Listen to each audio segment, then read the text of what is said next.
ทุกคนพบกับพ้องเผาภาษาอีกแล้ววันนี้สิพากินมาม่าเนาะใส่กุ้งเลี้ยงนะ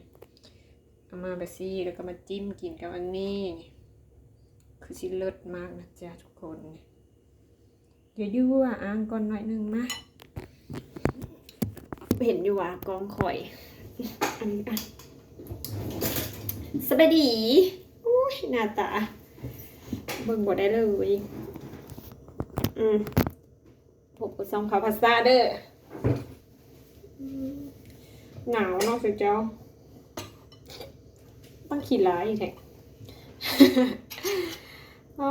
ยมาเด้อกินต้มมี่น้ำกันกินนอนสวงนี่ชีวิตคือดี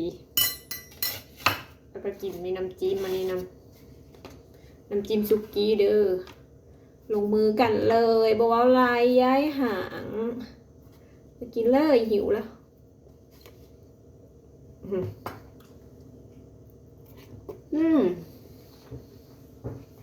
ครับเสือกอะคอกว้าง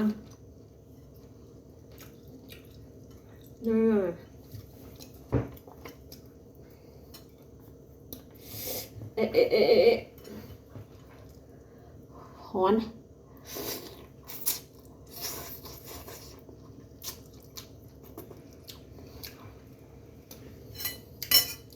กินกับกุ้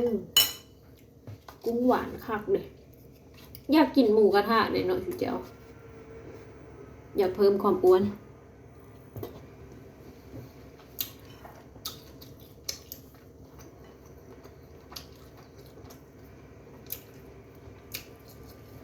มันหมดจ่อยแล้วก็เพิ่มแล้วภาษีสุดยังวะหล่นอะไรกับบดจ่อยอยู่กินให้มันอ้วนสุดๆไปเลย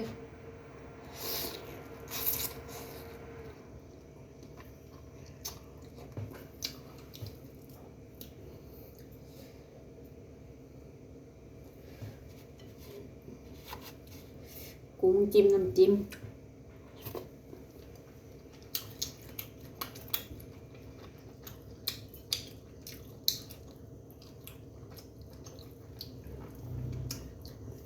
กล้องค่อยมันมืดบอกว่า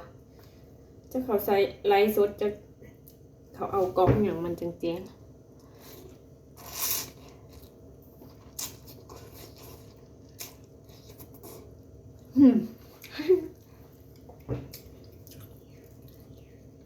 กดไลค์กดติดตามค่อยหน่อยเด้อกดไลค์กดแชร์ให้แน่ซองนี้ยังบ่ค่อยมีสาระอย่างดอกยังเป็นมือไม่หัดอันนั้นอยู่หัดเล่น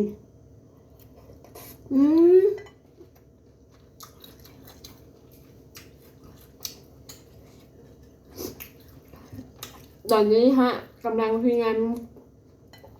กำลังฝึกอัดคลิปวิดีโอลงช่อง YouTube อยู่ยังบ่ทันละมีความการ100%ห่างกับ50%อัดวิดีโอลง YouTube นี่ก็อยากอายแน่เว้ากับบ่อยากเป็นบันไดเว้าบ่อยากทื่อแนวใดก็ฝากทุกคนคอมเมนต์ติเตือนแนวใดดีบ่ดีก็เว้าได้เด้อบ่หายดอกมีผู้บอกก็ดีกว่าบ่มีไผบอกเนาะ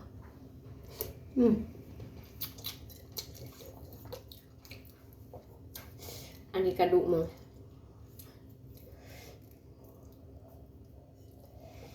ปลาชุดจ้า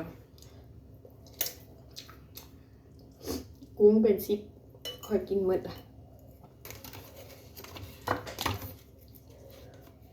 อยากกินอันนั้นในเบคอนหมูอยากกินนั้นหมูกระทะทุกคน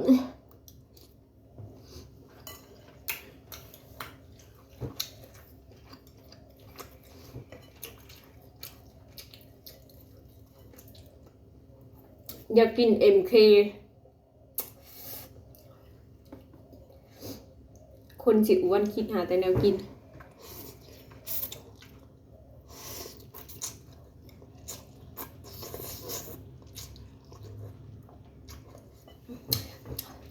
ในหัวตอนนี้ค่ะยังกินเต็มหัวอย่างหันอย่างนี้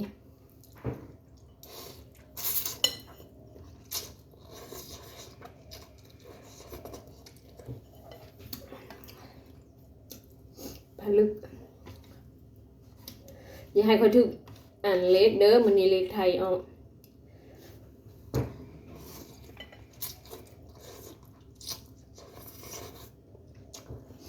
วันที่16 เดือน10เนี่ยถ้าถึกเล็กนี่สิไปกินหมูกระทะผู้เดียวก็สิไปนี่หารอยู่หน้าบ้านนี่มีสิไปนั่งกินหมูกระทะอยู่คนเดียวโอ้ยเลิศแต่มันบ่อยากหารอยู่หน้าบ้านนี่หั่นหมูกระทะถึกอยู่แต่กะมันบ่อยากแซ่บมันสุกปรกแบบเดี๋ยวคน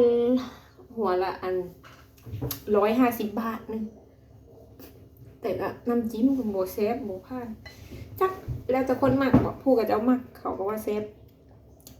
สมราคาพันเห็นคนหลายอยู่ดิบางที่เขาก็กินเพราะมันถึกบอกหรือแนวได้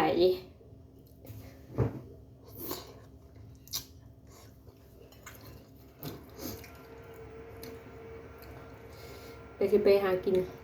อีกหาหนึ่งเอามาเปิดใหม่สิไปลอง